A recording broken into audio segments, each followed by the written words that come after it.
The Chicago area has quite a number of Jews from the former Soviet Union. I'm very interested in what you'd have to say about the various issues in terms of their assimilation into the Jewish community or out.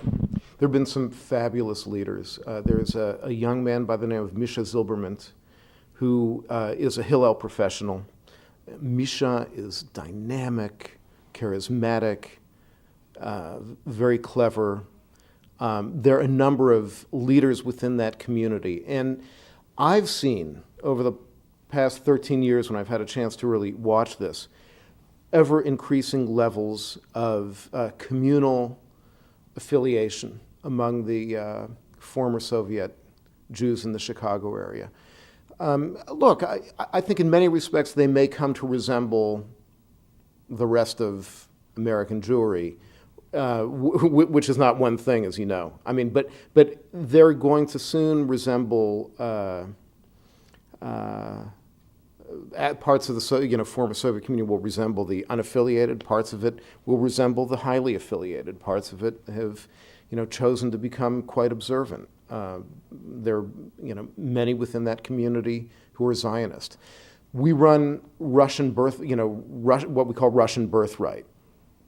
Kids who either were born in the former Soviet Union or their parents were, they somehow have this Russian identity. They deal with that Russian American Jewish or Jewish Russian American, or however you want to mix up those words, identity overtly. Go to Israel, and it's been very powerful.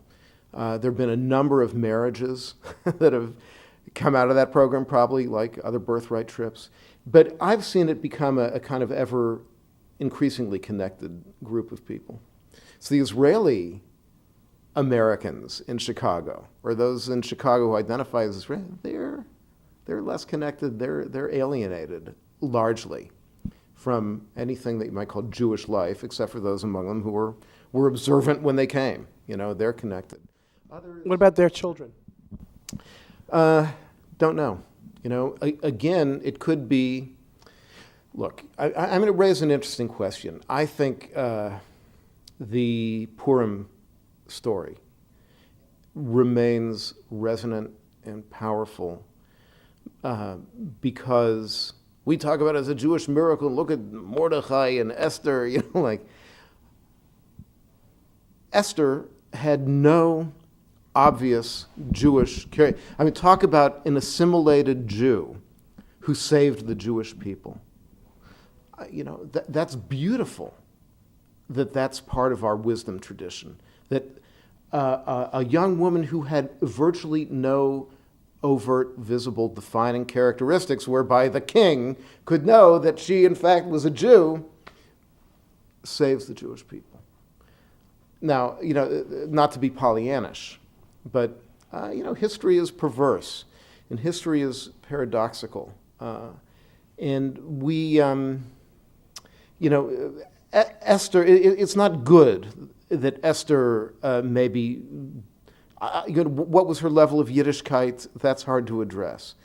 But she knew she was part of something. And I guess the challenge really is to maybe define in relatively simple terms, sort of entry-level terms, but not juvenile terms, what it is that you're part of. And I keep coming back to this notion of wisdom tradition, which doesn't mean you have to put on tefillin, and it doesn't mean you have to necessarily practice Shabbat according to the Shulchan Aruch. But in this age of marketing and things being boiled down to simplicity, the power of tzedek tirdof, justice shall you pursue. Of al ta'amod al dam re'echa, don't stand idly by when your brother's blood is shed. And v'ahavta re'echa kamocha, and loving your fellow as you love yourself.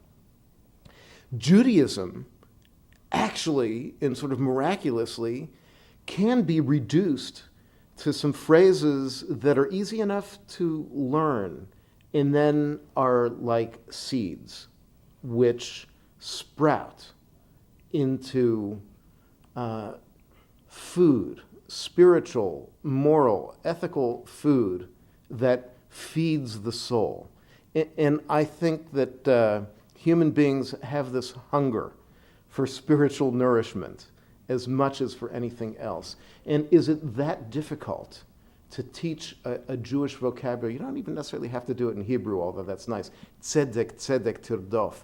I don't know a human being, or maybe I do know a few, but I know many young human beings, in the age of idealism, for whom that doesn't resonate powerfully. Oh, I'm the natural inheritor of that? I come by that by some kind of birthright? That's cool. That's really cool. About these young people and the federation system, as the Jewish community assimilates, and some startling statistics about how fewer Jews are giving to Jewish causes and Jewish nonprofit organizations, it seems that some federations and the national system have become somewhat more dependent on the very rich. I'm wondering how you feel young Jews can feel that they're going to have any access to what looks like an emerging plutocracy. Right. Well, we're becoming more and more dependent on the dead, on the very rich. But Chicago, again, Chicago is interesting because it's rather counter-trend. Our campaign chairman, and he's well-to-do. He's in his 40s. Young leadership, and they still call it Young Leadership Division, is incredibly active. They do a party which has fundraising purposes. In a hip part of Chicago, they bring thousands of people. 2,000 people party on the pier, in Navy Pier. 2,000. There are 3,500 people at this GA. There's something about Chicago, Midwest. I don't know. Maybe it's a little less because our campaign has done nothing but grow. I've been editor of our paper 13 years. Every year I have to do a headline. Campaign sets a record. Now, the donor pool is declining. And that is something that's being addressed with the understanding that, because back to statistics. Yeah, you do have to attend to that. Again, I think if people are exposed to their responsibility, that what, if you're a young person, let's say, you've got a grandparent who is, if still alive, then probably elderly or becoming elderly and in need of services. And before you reach the point where you have a grandparent who's in that need, or a parent, that's not the sexiest thing in the world to think of, who's going to change the bedpans and how does that get paid for? But you start to think, gosh, who's going to care for that grandparent of mine? And that's where, even if you're not strongly Jewishly affiliated, there might be something that resonates that says, oh, the Council for Jewish Elderly. Well, we're Jewish, and it's a big, scary world, and maybe something that has the word Jewish attached to it is going to care for my grandparent, because I know that mattered to my grandparent, that Jewish identity. Oh, there's a Jewish nursing home, and the way they get money is through this agency, and that'll make sure that they're cared for, maybe better than they otherwise might be. Again, that's pretty simple equation. To the other end of continuity, the last question is something that does get discussed quite a lot at every GA, something that may be more explosive overseas in some ways than it is here, but the idea of pluralism in Israel. I'm interested in what you have to say about that. Well, I'm an Ohev Yisrael, a lover of Israel. It grieves me, and again, I think most journalists that I know are people who are eclectic. So I feel comfortable.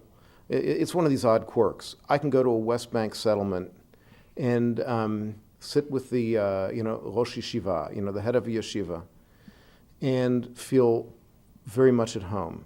And similarly, I can sit on Schenken Street in a Tel Aviv coffee house and sit with a Yefeh Nefesh, a beautiful soul, far left wing, and feel at home, which I consider a blessing for some reason.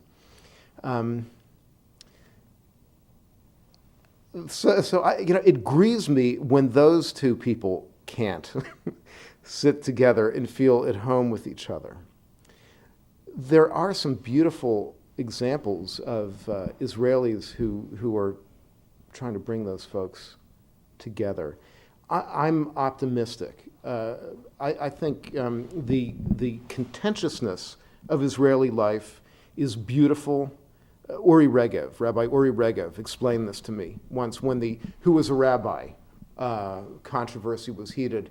And he was very much at the center of that as a reform rabbi in Israel.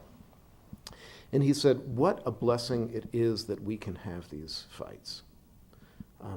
That we get to determine the nature of our national existence. And yeah, there's a lot to be in dispute about.